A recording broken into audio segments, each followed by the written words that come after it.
దీక్షగా 42 రోజులు శివాలయానికి ఎవ్వరికీ చెప్పద్దు.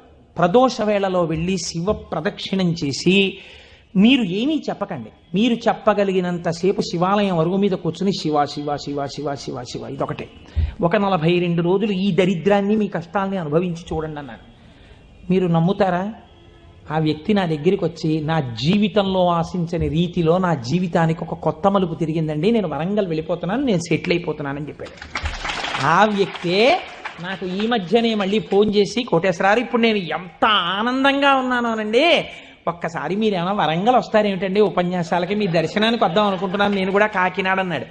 అయ్యా మీరు ఎప్పుడైనా కాకినాడ ఇప్పుడు అక్కర్లేదు, ఇప్పుడు తర్వాత వద్దురు కానీ నేను వరంగల్ ఇప్పుడు మాత్రం రావట్లేదు, నేను వరంగల్ వస్తే చెప్తాను, అప్పుడు మీరు నా దగ్గరికి వద్దురు కానీ తప్పకుండా దర్శనానికి అన్నాడు. కళ్యాణి అందులో అంటారే, ఏతి జీవంతిమానందో నరం వర్ష శతాదపి అంటుంది సుందరకాండ. 100 ఏళ్ళు